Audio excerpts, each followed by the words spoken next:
Good morning. विद्यालय की online कक्षाओं में सभी विद्यार्थियों का हार्दिक स्वागत है। और हम बात कर रहे थे पाठ संख्या 2 मानव तंत्र, पार्ट 3, ये पार्ट नंबर 13। इसमें हम पढ़ रहे थे मानव तंत्र में नर जनन तंत्र। नर जनन तंत्र के बारे में कुछ बातें हम पढ़ चुके हैं।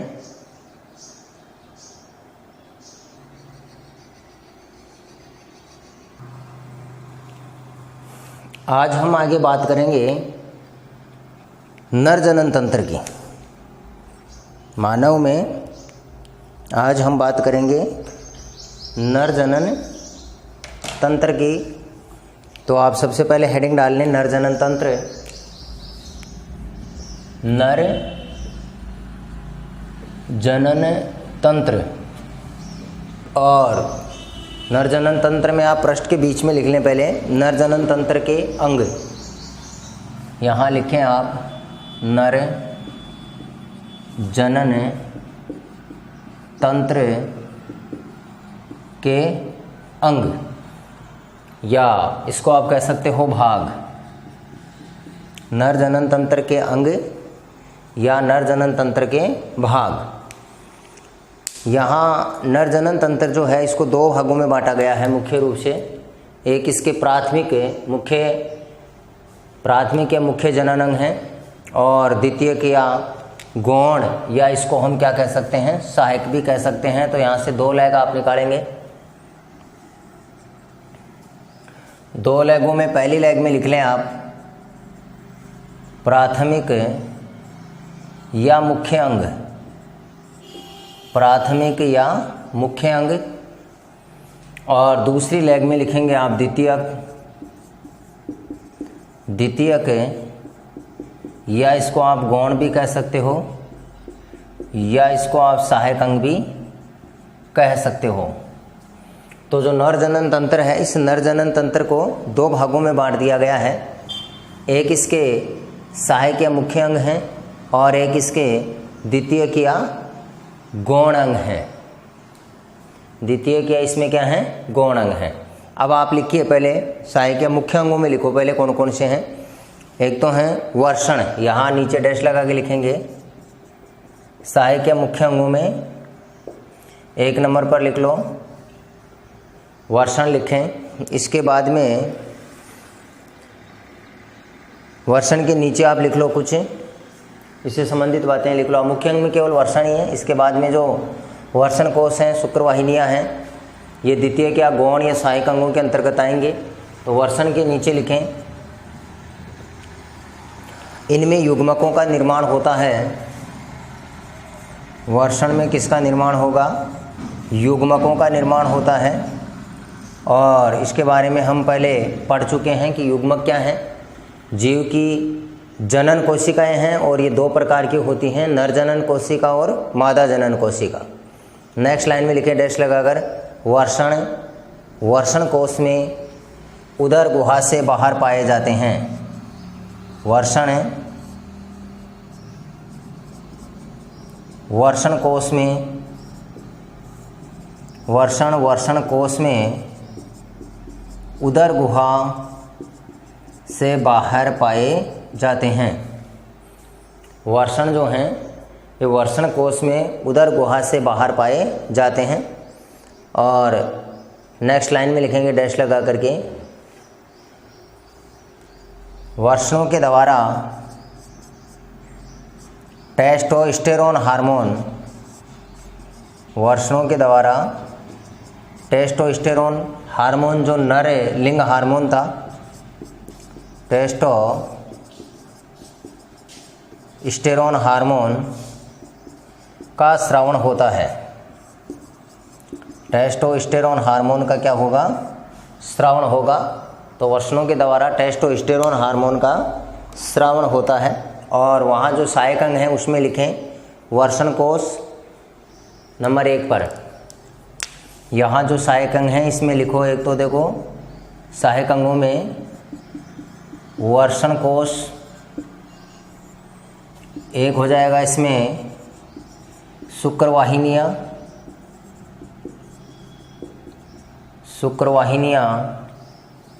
और इसमें तीसरा है शुक्राशय हैं, शिशन है, और एक प्रोस्टेट ग्रंथि।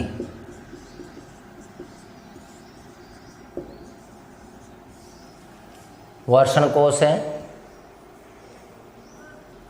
शुक्रवाहिनियाँ हैं, शुक्राशय है, शिशन है, प्रोस्टेट ग्रंथि है, और एक और लिख लो इसमें मूत्र मार्ग। ये किसके अंतर्गत आएंगे? द्वितीयक गौण या सहायक अंगों के अंतर्गत आएंगे। उतारें इसको। अब देखें पुनः बोर्ड पर प्रश्न क्या क्या बनेगा आपका। यहाँ से पहला प्रश्न देखो, नरजनन तंत्र के मुख्य अंग, यानी नरजनन तंत्र को दो भागों में बांटा गया है, या नरजनन तंत्र के जो अंग हैं इनको दो प्रकार से डिवाइड किया गया है। एक इसके मुख्य अंग हैं और एक इसके सहायक अंग हैं। तो नरजनन तंत्र के मुख्य या प्राथमिक अंग कौन कौन से हैं? पहला प्रश्न आपको पूछा जा सकता है कि नरजनन तंत्र के मुख्य या प्राथमिक अंग कौन कौन से हैं। तो मुख्य या प्राथमिक अंगों में आपका कौन सा आएगा? केवल वर्षण। ध्यान रखेंगे, यहाँ दो प्रकार से आपका प्रश्न बनेगा। एक प्रश्न आपका बनेगा कि नरजनन तंत्र के मुख्य अंगों के नाम बताइए या प्राथमिक अंगों का नाम बताइए। तो प्राथमिक अंगों में केवल और केवल क्या आएगा? वर्षण।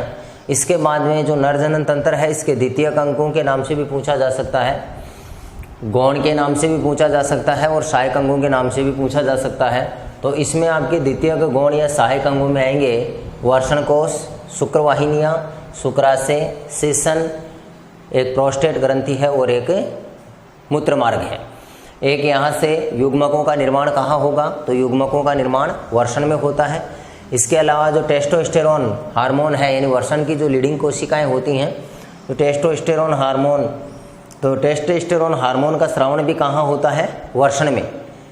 टेस्टोस्टेरोन हार्मोन का स्रावण भी वर्षण में होगा। और एक वर्षणों की स्थिति आपको पूछी जा सकती है कि जो नर है इसमें वर्षण कहाँ पाए जाते हैं। तो जो उदर गुहा है, इस उदर गुहा से क्या होते हैं? वर्षण हैं वो बाहर स्थित होते हैं।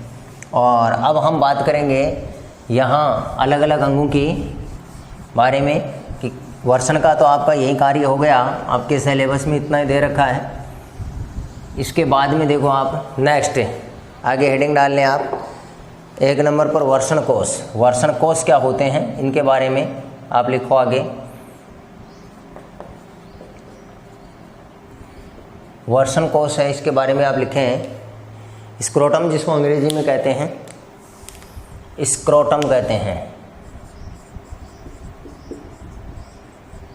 तो वर्षण कोश, और वर्षण कोश में लिखो आप, वर्षण कोश में वर्षण पाए जाते हैं। नीचे डैश लगा के लिखेंगे वर्षण कोश में वर्षण पाए जाते हैं। नेक्स्ट लाइन में लिखें शुक्राणुओं के निर्माण के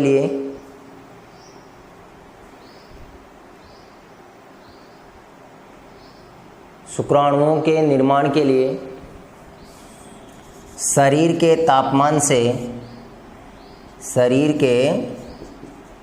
तापमान से कम तापमान की आवश्यकता होती है। शरीर के तापमान से कम ताप की आवश्यकता होती है। और यहाँ कोष्ठक में आप लिख लेंगे कि लगभग कितना डिग्री सेंटीग्रेड तापमान चाहिए? 3 डिग्री सेंटीग्रेड। तो शरीर के यानी शुक्राणुओं के निर्माण के लिए शरीर के तापमान से कम तापमान की आवश्यकता होती है। कोष्ठक में लिख लेंगे कितना चाहिए? लगभग इनको 3 डिग्री सेंटीग्रेड की आवश्यकता होती है। अतः वर्षण शरीर से बाहर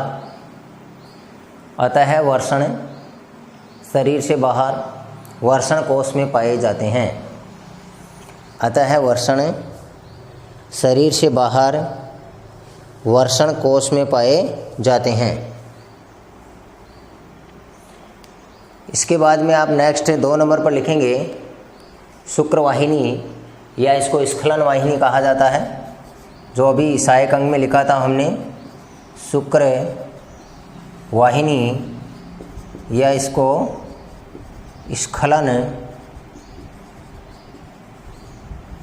वाहिनी के नाम से भी जाना जाता है। वास डिफरेंस होता है अंग्रेजी में, अंग्रेजी में आप लिख लो इसको वास डिफरेंस, अंग्रेजी में इसको क्या कहोगे, वास डिफरेंस कहोगे। शुक्र वाहिनी या इसका दूसरा नाम है स्खलन वाहिनी या वाहिका। इसमें लिखिए आप नीचे डैश लगा करके, शुक्राणुओं को क्या काम करती है ये, शुक्राणुओं को वर्षण से,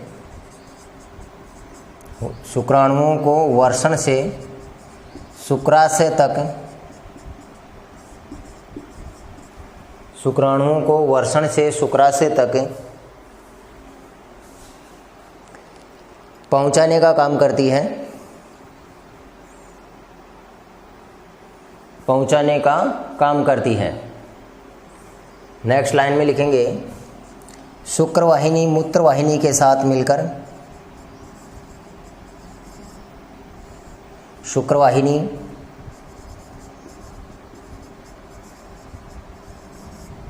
मूत्रवाहिनी के साथ मिलकर एक संयुक्त नली का निर्माण करती है।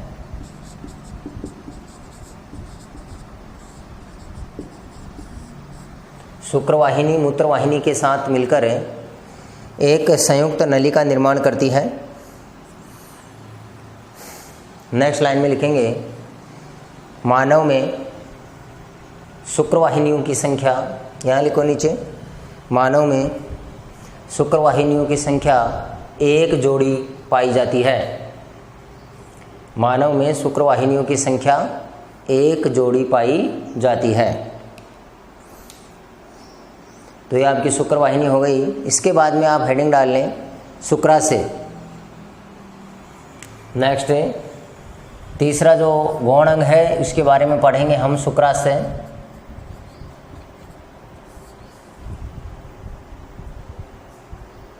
शुक्राशय, इसमें लिखेंगे आप, ये सेमिनल वेसिकल होता है अंग्रेजी में, इसको सेमिनल वेसिकल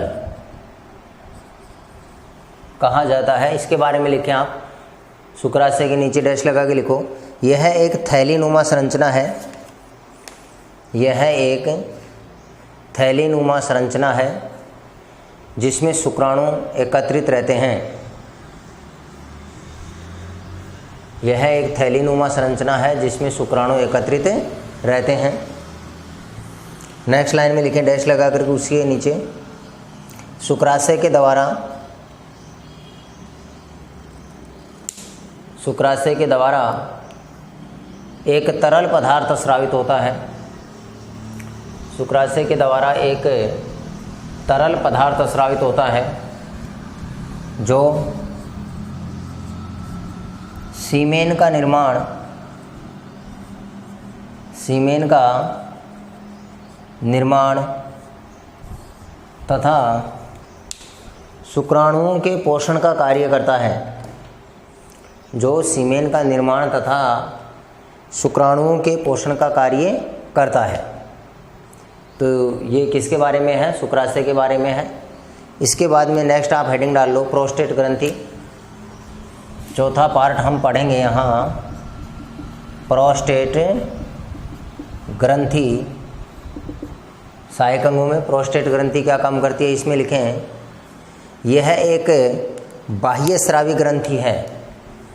प्रोस्टेट जो ग्रंथि है वो किस प्रकार की ग्रंथि है, बाह्य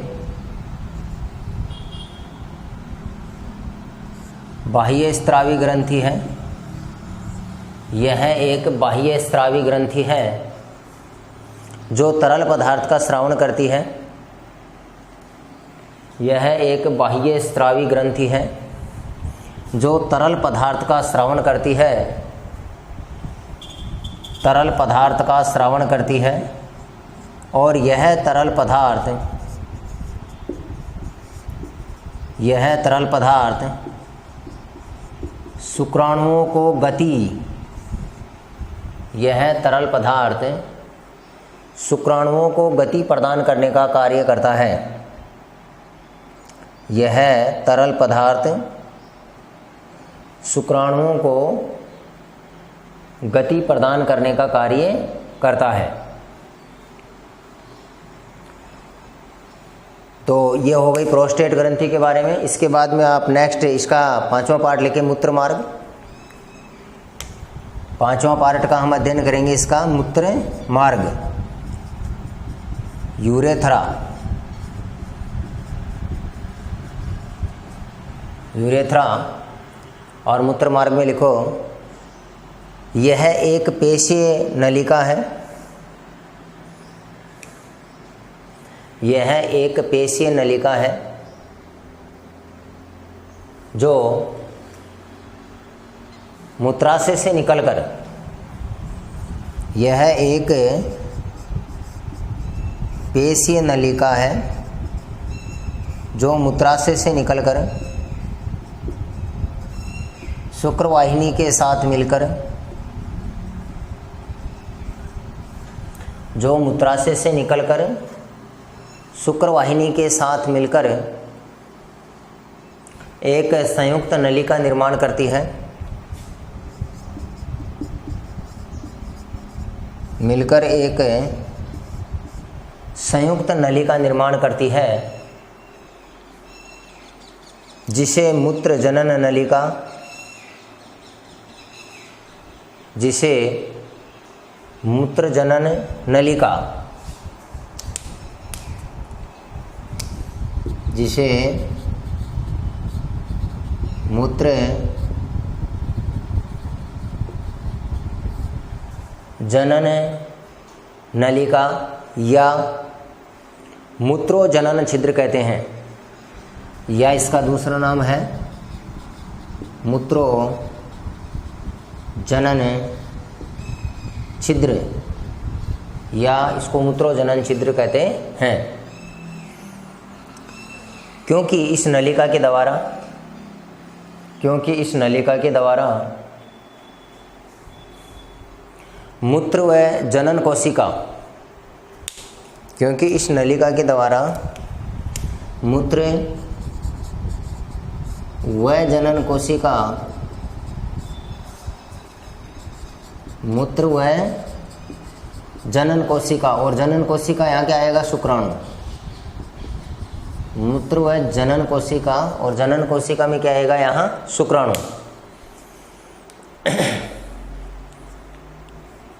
दोनों बाहर निकलते हैं, दोनों बाहर निकलते हैं। ये तो ये हो जाएगा इसमें मूत्र मार्ग। इसके बाद में आप अगला सहायक अंग है वो लिखें शिशन, पेनिस जिसको कहा जाता है। हेडिंग डालने आगे शिशन, यहाँ लिख रहा हूँ मैं, एक बार देख लो थोड़ा। छठवां है ना, हाँ। शिशन, पेनिस, इसके बारे में लिखो आप। यह एक बेलनाकार आकृतिक अंग है। यह एक बेलनाकार आकृतिक अंग है। नेक्स्ट लाइन में लिखेंगे, यह मूत्र त्याग, यह मूत्र त्याग तथा मैथुन के समय, मूत्र त्याग तथा मैथुन के समय शुक्राणुओं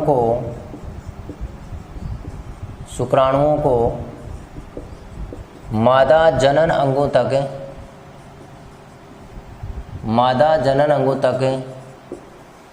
पहुंचाने का काम करता है।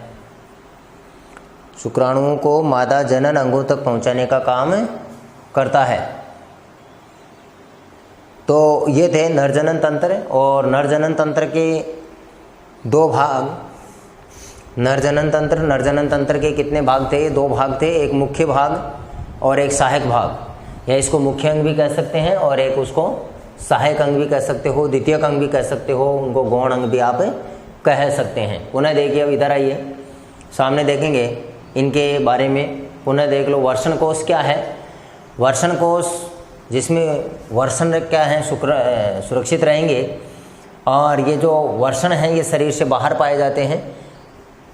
मानव जो है या नर जो हैं, इस नर में वर्षणों के शरीर से बाहर पाए जाने का मुख्य कारण क्या है? तो इसमें आपको बताना है कि जो शुक्राणुओं का निर्माण है, उस शुक्राणुओं के निर्माण के लिए जो तापमान है वो शरीर से कम चाहिए। शुक्राणुओं के निर्माण के लिए शरीर से कम तापमान की आवश्यकता होती है। इसीलिए जो नर प्राणी होते हैं उन नर प्राणियों में वर्षण शरीर से बाहर पाए जाते हैं। और एक प्रश्न आपको ये भी पूछा जा सकता है कि जो शुक्राणु हैं, इन शुक्राणुओं के निर्माण के लिए कितना तापमान की आवश्यकता होती है? लगभग 3 डिग्री सेंटीग्रेड। शुक्राणुओं के निर्माण के लिए लगभग कितने तापमान की आवश्यकता होती है? 3 डिग्री सेंटीग्रेड तापमान की आवश्यकता होती है। तो यहाँ आपको 2 प्रकार के प्रश्न आपसे पूछे जा सकते हैं। पहला प्रश्न आपको ये पूछा जा सकता है कि मानव जो है या नर के बारे में, क्योंकि नरजनन तंत्र ही है आपके सिलेबस में, तो आपको पहला प्रश्न तो ये पूछा जा सकता है कि मानव में जो वर्षण है ये उदर गुहा से बाहर या शरीर से बाहर क्यों पाए जाते हैं? तो इसमें आपको इसका उत्तर देना है कि वर्षणों में शुक्राणुओं का निर्माण होता है और शुक्राणुओं के निर्माण के लिए शरीर से कम तापमान की आवश्यकता होती है, और इसी वजह से मतलब जो वर्षण होते हैं वो मानव शरीर से बाहर पाए जाते हैं। फिर बात है कि कितना तापमान चाहिए लगभग, तो कितना तापमान चाहिए? लगभग 3 डिग्री सेल्सियस चाहिए, सेंटीग्रेड चाहिए। आगे देखिए शुक्रवाहिनी, इसका दूसरा नाम क्या है? स्खलन वाहिनी। शुक्रवाहिनी का दूसरा नाम क्या है? स्खलन वाहिनी है। काम क्या है इसका? शुक्राणुओं को वर्षण से शुक्राशय तक पहुंचाने का। शुक्राणुओं को क्या करती है? ये वर्षण से शुक्राशय तक ले जाती है। और एक आपको प्रश्न ये पूछा जा सकता है कि जो शुक्रवाहिनी है वो कौन सी नली के साथ मिलकर के संयुक्त नली का निर्माण करती है? तो शुक्रवाहिनी है ये मूत्रवाहिनी के साथ मिलकर के किसका निर्माण करती है? संयुक्त नली का निर्माण करती है। शुक्राशय जो है, इस शुक्राशय के बारे में, इसमें शुक्राणु संग्रहित रहते हैं। और दूसरा बात यह है कि शुक्राशय के द्वारा एक तरल पदार्थ स्रावित होता है, और शुक्राशय के द्वारा निकलने वाला ये तरल पदार्थ है, ये सीमेन का क्या करता है? निर्माण करता है। और सीमेन के निर्माण के साथ साथ ये शुक्राणुओं को पोषण भी देता है। सीमेन का निर्माण करता है और सीमेन के निर्माण के साथ साथ शुक्राणुओं को क्या प्रदान करता है? ये पोषण प्रदान करने का कार्य भी करता है। तो ये किसका कार्य हो जाएगा? शुक्राशय का। प्रोस्टेट ग्रंथि के बारे में देखें, किस प्रकार की ग्रंथि है? बाह्य स्रावी ग्रंथि है। इसके बारे में हम पहले चर्चा कर चुके हैं, अंतःस्रावी और बाह्य स्रावी, यानी इसके द्वारा जो स्रावित पदार्थ है उस स्रावित पदार्थ को लक्षित अंगों तक पहुंचाने के लिए नलिकाएं पाई जाती हैं। तो किस प्रकार की है? बाह्य स्रावी है। और इसके द्वारा जो तरल निकलता है वो तरल क्या करता है? शुक्राणुओं को गति प्रदान करने का कार्य करता है। पुनः ध्यान देंगे, एक तो ऐसा तरल है जो शुक्राणुओं को पोषण प्रदान करने का काम करता है। तो शुक्राणुओं को पोषण प्रदान करने वाला जो तरल है वो तो कहाँ से निकलता है? शुक्राशय से निकलता है। और शुक्राणुओं को गति प्रदान करने का जो काम करता है, जो तरल पदार्थ है शुक्राणुओं को गति देने वाला, वो कहाँ से निकलता है? प्रोस्टेट ग्रंथि से निकलता है। दोनों प्रश्न आपके अलग अलग बन सकते हैं, गति का और पोषण का ध्यान रखना। मूत्र मार्ग में देखेंगे, पेशे नलिका, मूत्राशय और शुक्राशय, ये मूत्राशय से निकल करके जो शुक्रवाहिनी होती है उस शुक्रवाहिनी के साथ मिलकर के एक संयुक्त नलिका निर्माण करती है, इसलिए इसको क्या कहा जाता है? मूत्रजनन नलिका कहा जाता है या मूत्रोजनन छिद्र कहा जाता है। तो आपको ये भी पूछा जा सकता है कि मानव या नर की जो मूत्र नली है इसको मूत्रजनन नलिका क्यों कहते हैं, या इसको मूत्रोजनन छिद्र क्यों कहते हैं, या आपको सीधा पूछा जा सकता है कि मूत्रोजनन छिद्र किसे कहते हैं। यानी यहाँ दोनों मूत्र उत्सर्जन का और जनन कोशिकाओं के उत्सर्जन का दोनों का कार्य किया जाता है इसके द्वारा, इसलिए इसको मूत्र जनन छिद्र कहते हैं। तो आपको जवाब ये देना है कि मानव की जो मूत्रवाहिनी है ये मूत्रवाहिनी शुक्रवाहिनी के साथ मिलकर के शुक्राशय का संयुक्त नली का निर्माण करती है, और इस संयुक्त नली के माध्यम से मूत्र व शुक्राणु दोनों बाहर निकलते हैं, इसलिए इसको क्या कहा जाता है? मूत्र जनन छिद्र, मूत्रोजनन छिद्र या मूत्रजनन छिद्र इसको कहा जाता है। इसके बाद में ये सीसन है जो शुक्राणुओं को मादा अंगों तक पहुंचाने का क्या करेगा? कार्य करेगा। तो ये था आपके नरजनन तंत्र और नरजनन तंत्र के मुख्य और संयुक्त भाग। इसके बाद में आप रफ कॉपी निकाल लें इसे आपका चित्र बना दें। रफ कॉपी निकाल लो और मानव जनन तंत्र का नामांकित चित्र आप हेडिंग डालेंगे अपनी कॉपी में, मानव जनन तंत्र का नामांकित चित्र, मानव जनन तंत्र का नामांकित चित्र।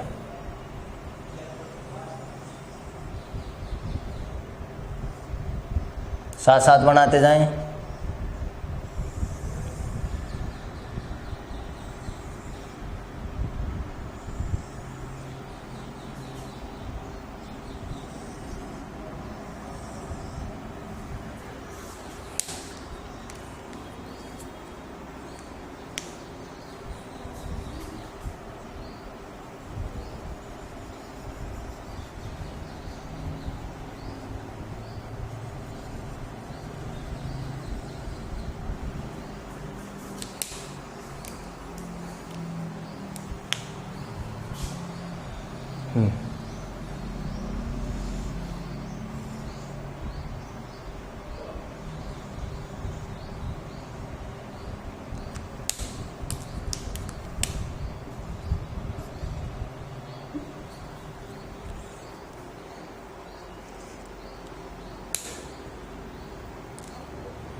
बनाओ।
ये शुक्रवाहिनियाँ हैं,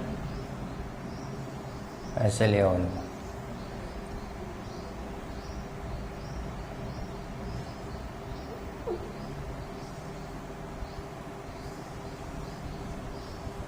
ये आकर के यहाँ शुक्राशय में खुलेंगी और फिर आके मूत्रवाहिनी से संयुक्त हो जाएंगी। यहाँ आगे आकर के मूत्रवाहिनी से जुड़ जाएंगे।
नामांकन कर लें।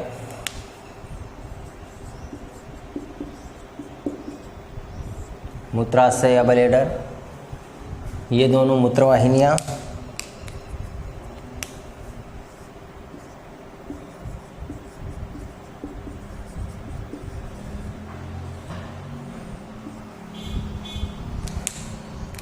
इसके बाद में ये शुक्राशय हो गए दोनों, ऐसे कर लो इसको।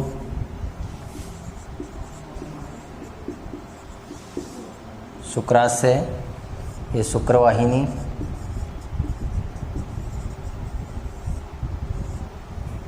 ये वर्षण कोश,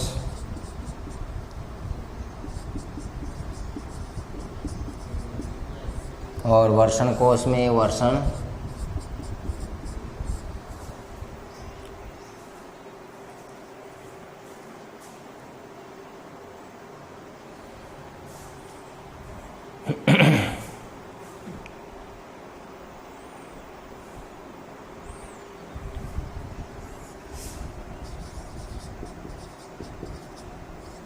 पेनिस हो जाएगा।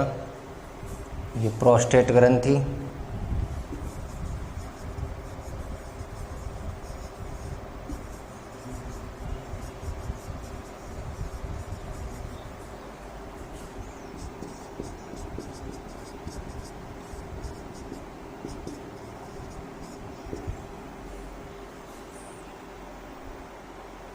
और ये मूत्र मार्ग, मूत्र जनन छिद्र दोनों हो जाएगा। यहाँ तो केवल रहेगा ये मूत्र मार्ग और यहाँ करके ये मूत्र जनन छिद्र।